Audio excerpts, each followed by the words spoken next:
My 17-year-old daughter Riley was walking home from her part-time job at the bookstore when she witnessed something she shouldn't have seen. Through the window of an expensive restaurant, she watched Judge Harold Patterson strangle a woman with his bare hands while two men in suits stood guard at the door. Riley called 911 immediately, gave a detailed statement to police, and became the key witness in what should have been a straightforward murder prosecution. 3 days later, a professional hitman tried to kill her in our driveway, and the subsequent investigation revealed that Judge Patterson had ordered the hit using his connections to organized crime.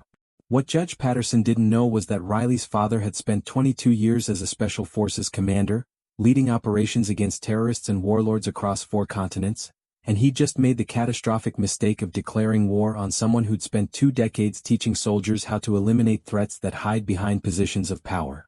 The first call came at 9:47 p.m. on a Wednesday evening while I was reviewing mission reports in my home office at Fort Bragg. Riley's voice was shaking so badly I could barely understand her words through the phone. "Dad, I saw something terrible. I just watched a man kill a woman in that fancy restaurant on Fayetteville Street. I called the cops but I'm scared. The man who did it looked right at me through the window. He saw my face." I kept my voice calm despite the alarm bells going off in my head, drawing on 22 years of training that taught me how to function when others panicked. "Riley, where are you right now? Are you safe?" "I'm at the police station. Detective Morrison is taking my statement." "But Dad, the man I saw, I think I recognize him from TV. I think he's a judge or something important. Can you come get me?" I was already grabbing my keys and heading for the door. "I'll be there in 15 minutes. Stay with the detective. Don't leave the station until I arrive." The drive to Fayetteville Police Department gave me time to shift into the operational mindset I'd developed over 2 decades of leading Special Forces missions. Riley had witnessed a murder committed by someone powerful enough that she recognized him from media coverage. That meant political connections, resources, and the kind of influence that could compromise investigations and threaten witnesses. When I arrived at the police station, Detective James Morrison was a 20-year veteran with the tired eyes of someone who'd seen too much human cruelty. He briefed me in a conference room while Riley sat in a victim advocate's office drinking hot chocolate and trying to stop shaking. "Colonel Hayes, your daughter witnessed what appears to be a homicide committed by Judge Harold Patterson at Chez Maurice restaurant approximately 2 hours ago. She was walking past the window when she observed Patterson strangling a woman later identified as Elizabeth Chen, a prosecutor who'd been investigating corruption in the local court system. I know Patterson by reputation. He's been on the bench for 15 years, handles major criminal cases, and has political connections that reach the governor's office. If Riley's identification is accurate, this is going to be an extremely complicated prosecution. How certain is Riley about the identification?" Detective Morrison pulled up a photo array on his laptop. She picked Patterson out of a lineup without hesitation. Described his distinctive signet ring, his mannerisms, even quoted something he said during the murder. "Your daughter is a credible witness, Colonel, but she's also now the primary evidence in a case against one of the most powerful men in North Carolina. What kind of protection are you providing?" Morrison's expression told me everything before he spoke. "We'll increase patrol presence in your neighborhood and flag her case in our system. But realistically, we don't have resources for 24-hour protection unless there's an immediate credible threat." I studied the detective for a long moment. Judge Patterson just murdered a prosecutor investigating corruption. My daughter witnessed it and can identify him definitively. That seems like a credible threat to me, Detective. I understand your concern, Colonel, but until we have evidence of an actual threat against Riley, my hands are tied on protection detail. I took Riley home that night and immediately began implementing security measures that went far beyond what Fayetteville PD could provide. I installed military-grade surveillance cameras around our property, reinforced door and window locks, and activated a security monitoring system that connected directly to my phone. More importantly, I began conducting threat assessments using skills developed over 22 years of identifying and neutralizing enemy operations before they could execute. Judge Harold Patterson was 58 years old, appointed to the bench after a career as a defense attorney representing organized crime figures. His reputation was built on being tough on street criminals while allegedly providing favorable rulings for connected defendants who could afford his particular brand of justice. But the intelligence I gathered over the next 48 hours revealed something far more sinister than a corrupt judge. Patterson was deeply embedded in a criminal network that included mob figures, corrupt politicians, and law enforcement officials who ensured that investigations into his activities never gained traction. Elizabeth Chen, the prosecutor he'd murdered, had been preparing a case documenting 15 years of Patterson's corruption, including evidence that he'd ordered at least 3 previous murders of people who threatened to expose his activities. Riley hadn't just witnessed a crime, she'd become the only surviving witness to Patterson's entire criminal operation. The hit attempt came 3 days after Riley's initial statement, exactly the timeline I'd predicted based on my understanding of how professional criminals operate. At 6:30 a.m., I was making breakfast when my security system alerted me to movement in our driveway. Through the camera feed, I watched a man in a utility worker uniform approaching our front door carrying what appeared to be a toolbox. But his body language was wrong, movements too precise, scanning patterns too tactical for a legitimate utility worker. I recognized professional training when I saw it because I'd spent 22 years teaching those same movement patterns to special operations soldiers. "Riley, get to the safe room now," I called up the stairs while grabbing the 6-hour P226 I kept in a biometric safe by the door. We'd practiced this scenario 3 times since her witness statement, and she moved without hesitation to the reinforced interior room I'd prepared. The man at the door was pulling a suppressed pistol from his toolbox when I opened the door with my own weapon drawn and the tactical advantage of surprise. "Drop it, hands where I can see them. Do it now or this ends badly for you." The hitman froze, professional instinct recognizing that he'd walked into an ambush instead of executing one. He was mid-30s, fit, with the bearing of someone who'd done this before. But he'd made the mistake of assuming Riley's father would be an easy civilian target rather than a special forces commander who'd spent 2 decades preparing for exactly this kind of threat. I disarmed him with techniques developed through hundreds of close-quarters combat training scenarios, had him face down on my porch with zip ties securing his wrists in under 30 seconds. Then I called Detective Morrison with an update that would change the entire trajectory of this case. "Detective, this is Colonel Hayes. I have a professional hitman zip-tied on my front porch who just attempted to assassinate my daughter. You might want to send some officers to take him into custody. And detective, when you interrogate him, you should ask who hired him and how much Judge Patterson paid for the contract." Morrison arrived with backup within 8 minutes, finding the hitman still secured on my porch and me standing guard with the professional calm of someone who'd faced significantly worse threats in combat zones.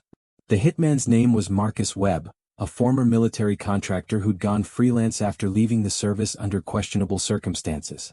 Under interrogation, he initially refused to cooperate, but Detective Morrison applied the right kind of pressure by explaining that attempted murder of a witness carried life in prison while cooperation might reduce his sentence to something survivable. Webb broke after 4 hours and provided testimony that confirmed everything I'd suspected. Judge Patterson had paid him $50,000 to eliminate Riley before she could testify, using an intermediary to maintain plausible deniability. The payment had come through one of Patterson's shell companies, the same financial structure he'd used to launder money from organized crime operations. Most damning, Webb revealed that Riley wasn't Patterson's first witness problem. 2 previous witnesses in corruption investigations had died in apparent accidents that Webb now admitted were professional hits contracted through Patterson's network. But Patterson had resources that went beyond single hitmen. Within 24 hours of Webb's arrest and confession, I received a call from an FBI agent named Sarah Chen who'd been investigating judicial corruption in North Carolina for 3 years. "Colonel Hayes, I need to meet with you and your daughter immediately. Judge Patterson has connections that reach federal law enforcement, and I have reason to believe there are additional threats against Riley that local police aren't equipped to handle." We met at a secure federal building in Raleigh where Agent Chen briefed us on the full scope of Patterson's criminal network. Judge Patterson isn't just a corrupt official, he's the linchpin in an organization that's been operating for 15 years. We've documented at least $40 million in bribes, 8 murders he ordered to protect his operation, and connections to 3 organized crime families. Elizabeth Chen was about to expose everything, which is why Patterson killed her personally rather than contracting it out. "Your daughter is now the only witness who can put Patterson at a murder scene, which makes her the most important person in our entire investigation." Agent Chen pulled up surveillance photos showing men watching our house, following Riley to school, and documenting our daily routines. Patterson has contracted at least 4 additional hitmen through different intermediaries.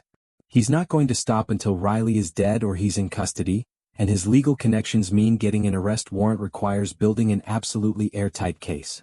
"How long will that take?" I asked, already calculating timelines and threat assessments. FBI cases this complex typically take months, and Riley didn't have months to wait while hitmen stalked her. Agent Chen met my eyes with the uncomfortable honesty of someone delivering bad news. At least 90 days to build a case that survives the kind of legal assault Patterson can mount. In the meantime, I can offer witness protection, but that means Riley disappears completely, new identity, new location, no contact with friends or family until the trial concludes. Riley's hand found mine under the conference table. Dad, I can't disappear for 3 months. I have school, college applications, my entire life. There has to be another way. There was another way, but it involved methods that Agent Chen couldn't officially endorse and tactics that would push the boundaries of legal authority. I'd spent 22 years conducting operations against enemies who hid behind power structures, who believed themselves untouchable because of political connections and corrupt officials protecting them. Judge Patterson was about to discover that some positions of power become liabilities when facing someone who understands how to exploit them.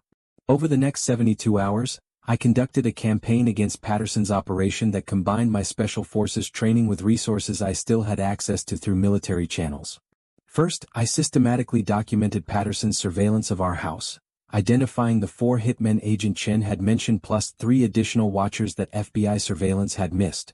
I photographed them, ran their images through facial recognition databases, and identified their backgrounds, all former military or law enforcement, all with histories of violence for hire. That information went directly to Agent Chen with enough detail to obtain arrest warrants for stalking and conspiracy charges. Second, I began surveillance on Patterson himself using techniques developed during 22 years of tracking high-value targets. The judge maintained careful operational security in his daily routine, but everyone makes mistakes when they believe they're untouchable. Patterson's mistake was a weekly meeting at a private club where he coordinated with his criminal associates, believing the exclusive location provided security through exclusivity. I infiltrated the club using a borrowed membership from a retired general who understood what I was doing without asking direct questions. The listening device I planted in Patterson's regular booth was military-grade equipment that wouldn't be detected by commercial bug sweeps. Over 3 weeks, I recorded 14 hours of Patterson discussing his criminal operations, including specific instructions about eliminating Riley before the grand jury hearing scheduled for 60 days out. Those recordings went to Agent Chen through carefully sanitized channels that made them appear to come from an FBI informant rather than illegal surveillance conducted by a Special Forces commander. But recordings alone wouldn't protect Riley from immediate threats, and 4 professional hitmen were still actively stalking my daughter with orders to kill her before she could testify. I needed to send a message that would make every hired killer in Patterson's network understand that targeting Riley Hayes came with consequences beyond anything they'd ever faced. The message was delivered systematically over 1 week through direct action that skirted the edge of legal authority but never quite crossed into territory that would compromise the case against Patterson. Hitman number 1 was James Tucker, former Army Ranger who'd been dishonorably discharged for excessive force. I caught him surveilling Riley's school and had a conversation in his vehicle that lasted approximately 8 minutes. The conversation involved detailed descriptions of his military service, his family's current location, and a very clear explanation of what would happen to him and everyone he loved if he continued accepting contracts from Patterson. Tucker was on a flight out of North Carolina within 6 hours and called Patterson's intermediary to resign from the job. Hitman number 2 was Carlos Mendez, former DA agent who'd been fired for corruption. His conversation with me took place in a parking garage and involved similar themes about consequences, family vulnerability, and the professional recognition that he'd taken a contract against a target who was significantly more dangerous than advertised. Mendez disappeared completely, last seen crossing the border into Mexico.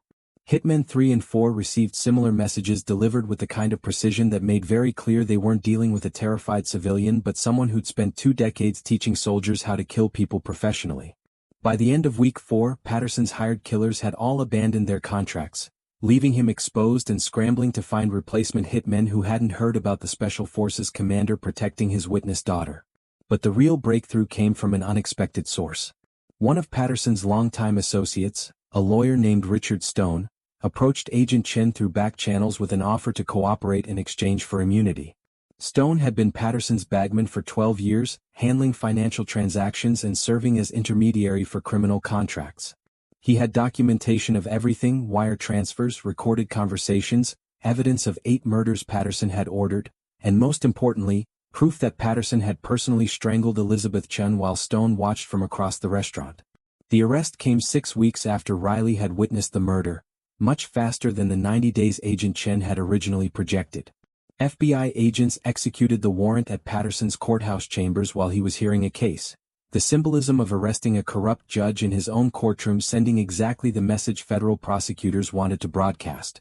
Patterson's face when he realized his protection network had collapsed was captured by news cameras that Agent Chen had carefully ensured would be present.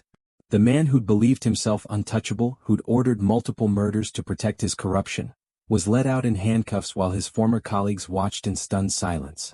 The trial took place 4 months after Patterson's arrest, and Riley testified with the kind of calm strength that made me incredibly proud of the young woman she'd become. She described in precise detail watching Patterson strangle Elizabeth Chen, his distinctive mannerisms, the signet ring on his finger, even the words he'd spoken to his associates after committing the murder. The defense attorney tried to shake her testimony through aggressive cross-examination, but Riley had been prepared by federal prosecutors and by 17 years of being a Special Forces commander's daughter. She didn't break, didn't waver, and delivered testimony so compelling that several jury members were visibly moved. The prosecution presented overwhelming evidence beyond Riley's eyewitness account. Richard Stone's testimony documented 15 years of criminal operations. The recordings I'd provided through Agent Chen demonstrated Patterson's ongoing conspiracy to murder witnesses.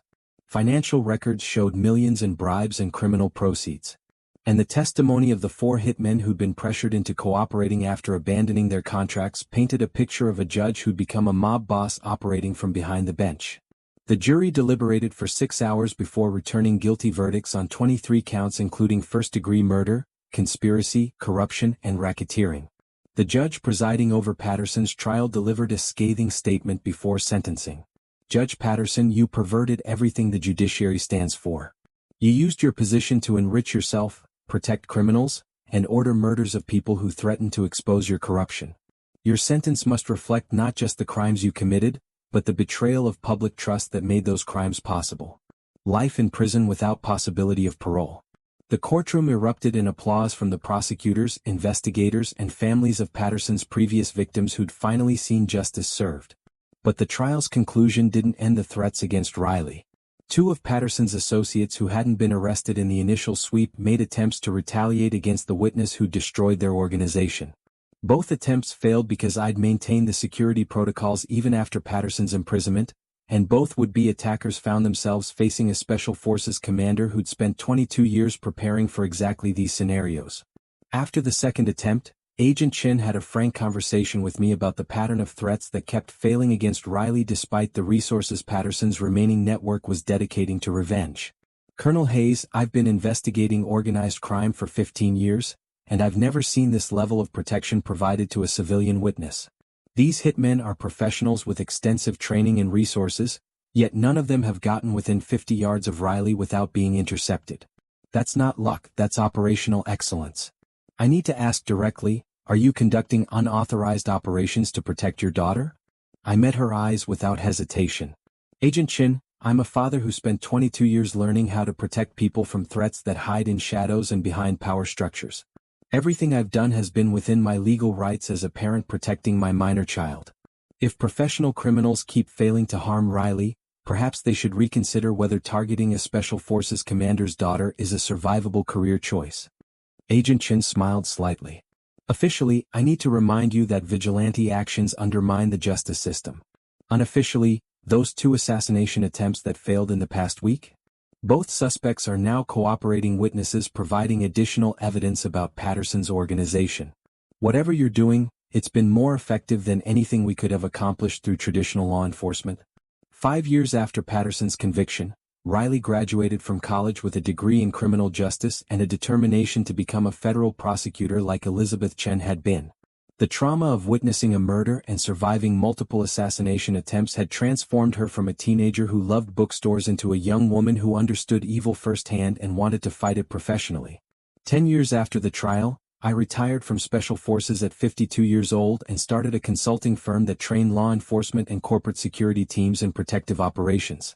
The techniques I developed protecting Riley became the foundation for a comprehensive witness protection methodology that federal agencies adopted nationwide. We trained over 500 protective details and helped keep 47 high-value witnesses alive through trials against organized crime, corrupt officials, and terrorist networks. Riley, now a rising prosecutor in the Department of Justice, worked cases that involved the same kind of judicial corruption her testimony had helped expose. 15 years after Judge Patterson ordered a hit on my daughter, he died in federal prison from a heart attack. I didn't celebrate his death because that would have required caring about him as a person, and he'd stopped being a person to me the moment he decided Riley's life was disposable. He was just a threat I'd neutralized using skills developed over 22 years of Special Forces operations and dedication that came from being a father whose child had been targeted by a predator in a judge's robe. 20 years after Riley witnessed that murder through a restaurant window, we established the Elizabeth Chen Memorial Foundation dedicated to protecting witnesses in corruption cases and supporting prosecutors who fight judicial misconduct. The foundation provided security resources, legal advocacy, and trauma counseling for 200 witnesses whose testimony helped convict corrupt officials across 12 states. Riley, now a senior prosecutor with a reputation for taking on impossible cases, spoke at the foundation's annual gala about the night that changed her life. She described watching Elizabeth Chen die, the terror of being stalked by professional killers, and the absolute certainty that her father would protect her regardless of what resources corrupt officials mobilized against them. But most importantly, she talked about how surviving that ordeal had given her a mission to ensure other witnesses received the kind of protection that most law enforcement agencies couldn't provide. My father spent 22 years teaching soldiers how to protect innocent people from evil, Riley said to an audience of prosecutors and law enforcement officials. When I became a witness against a corrupt judge, those skills became very personal, and the protection I received became a model for how we should treat every person brave enough to testify against powerful criminals. If this story moved you, hit that like button and subscribe for more true stories of courage, justice, and parents who refuse to let their children become victims. Drop a comment telling me where you're watching from and what you would do if someone in power threatened your family. Remember that corruption thrives in shadows and behind positions of authority, but sometimes those positions become vulnerabilities when facing people trained to operate in exactly those environments. Riley Hayes witnessed a murder, survived multiple assassination attempts, and helped destroy a criminal network that had operated for 15 years. Judge Patterson learned too late that ordering hits on witnesses has consequences beyond anything corrupt officials can imagine when the witness has a Special Forces commander for a father. Until next time, stay strong and never forget that the best way to fight corruption is by protecting the brave people willing to expose it. The end.